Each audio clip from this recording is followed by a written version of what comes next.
ఈ వీపు భాగం అనేది కొంచెం ఇట్లా ఎక్కినట్టుగా, తర్వాత ఇది స్ట్రెయిట్‌గా ఉండాలి గదా! ఈ భాగం అనేది నడుము ఇట్లా ఈక్వల్‌గా ఉండకుండా పైకెక్కిపోయినట్టు ఉంటది. కొంచెం ఇట్లా లూజ్‌గా ఎక్కినట్టు ఉంటది. అంటే గల్ల భాగం బాగానే సెట్ అవుతది మళ్ళీ.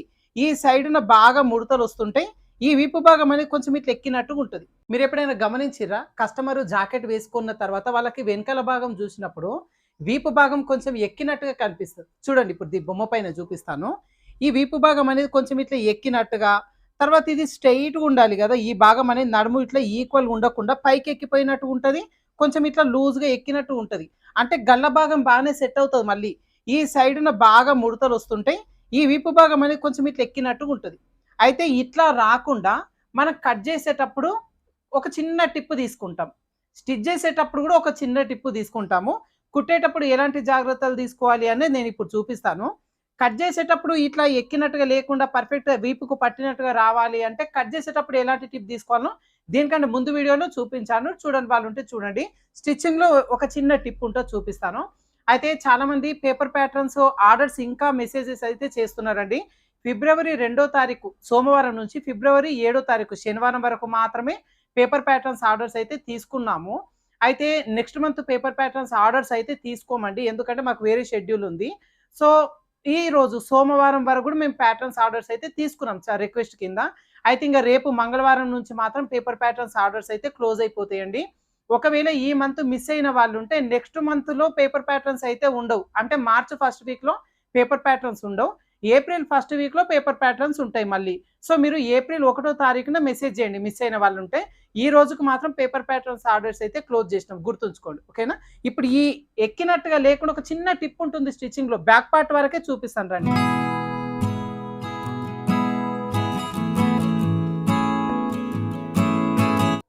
అయితే కొత్త వాళ్ళ కోసం అని చెప్పి కట్ చేసేటప్పుడు ఒక చిన్న టిప్ చూపించిందండి బ్యాక్ పార్ట్ కటింగ్‌లో. మీరు లాంగ్ వీడియో అంటే దీనికంటే ముందులో కటింగ్ వీడియో ఉంది. ఒకసారి చూస్తే మీకు అర్థమవుతది.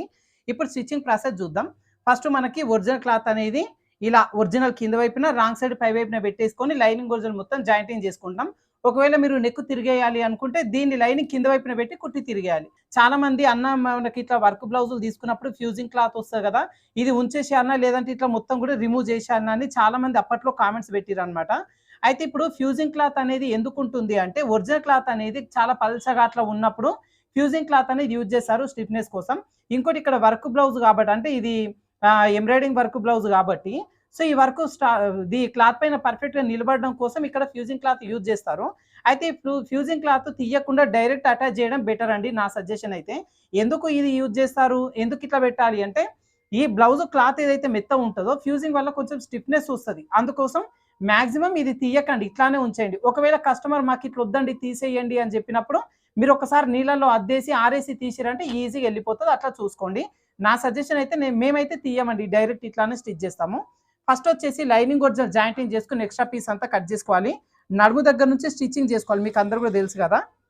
ఎక్కడ సాగిపోకుండా నిదానంగా అయినా సరే మొత్తం స్టిచ్ చేసి ఎక్స్ట్రా పీస్ అంతా కట్ చేయండి.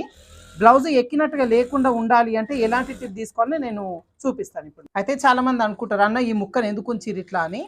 అది బ్లౌజ్ భుజాలు జారిపోకుండా ఉండడం కోసం బిగినర్ టిప్ అనమాట. ఆల్రెడీ టైలరింగ్ చేస్తున్న వాళ్ళు గానీ, లేదంటే బిగినర్ కాకుండా కొంచెం టైలర్ షాప్ రన్ చేస్తూ కస్టమర్స్‌కి కుట్టే వాళ్ళకైతే ఆ ఇబ్బంది ఏమి ఉండదండి. అయితే ఎవరైతే ఇట్లా కొత్తగా నేర్చుకునే వాళ్ళు ఉంటారో వాళ్ళ కోసం అని చెప్పేసి భుజాలు జారకుండా చిన్న టిప్ చూపించిన. అయితే మీరు ఒకవేళ కొత్త వాళ్ళు అయ్యుంటే గనక మీరు దీనికంటే ముందు కటింగ్ వీడియో ఉందండి. ఒక 2, 3 వీడియోస్ ఉంటాయి. మీరు కంటిన్యూగా అన్ని వీడియోస్ కూడా చూడండి. మీకు మంచి టిప్స్ అయితే దొరుకుతాయి వాటిల్లో. ఎందుకంటే ఎక్కువ మంది ఫేస్ చేసే ప్రాబ్లమ్స్ అన్నీ కవర్ చేసుకుంటూ కటింగ్ వీడియోలో మీకు టిప్స్ అయితే చూపించిన.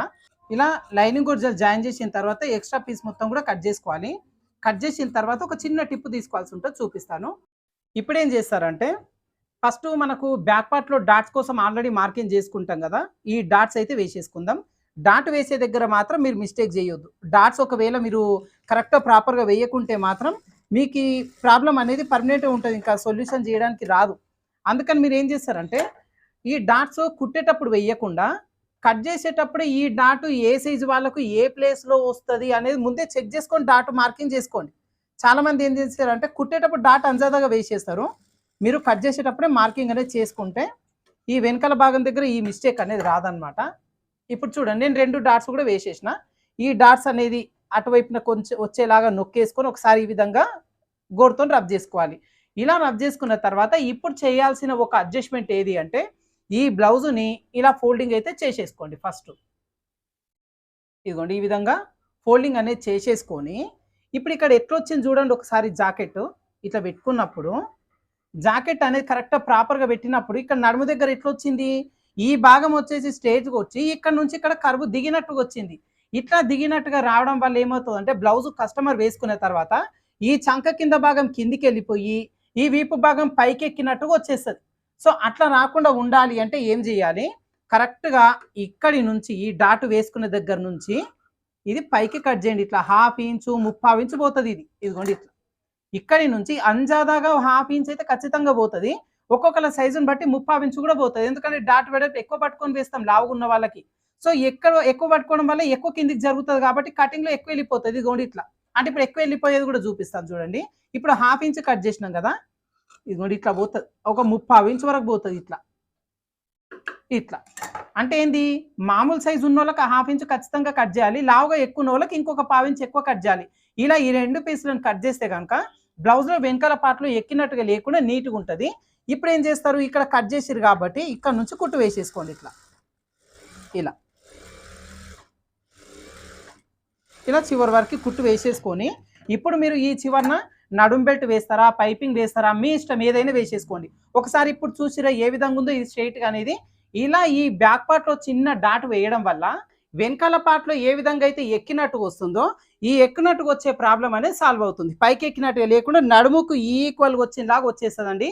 అయితే దీనికంటే ముందు కటింగ్ వీడియో ఉంది. కటింగ్ వీడియోలో అసలు ఈ అడ్జస్ట్మెంట్ చేయకుండా కటింగ్ చేసేటప్పుడే ఒక చిన్న అడ్జస్ట్మెంట్ చేసుకుంటే కుట్టేటప్పుడు ఈ చిన్న కటింగ్ చేసే ఆ ప్రాబ్లం అనేది రాకుండా ఉంటుందన్నమాట.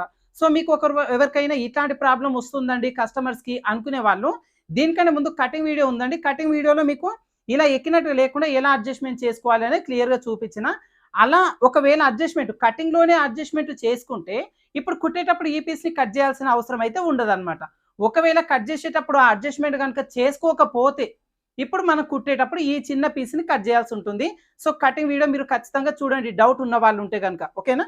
ఇప్పుడు నేను చెప్పిన ఈ చిన్న టిప్పుతో బ్లౌజ్ వెనకాల భాగం పైకి ఎక్కినట్టుగా ఉండి ఇది ఇట్లా రౌండ్ షేప్ లాగా వచ్చిన ఆ ప్రాబ్లం అనేది సాల్వ్ అయిపోయి నడుముకు స్ట్రైట్గా వచ్చేలాగా ఏ విధంగా అడ్జస్ట్మెంట్ చేసుకోవాలి, చిన్న టిప్పు, చాలా ఈజీ ఉంది కదా.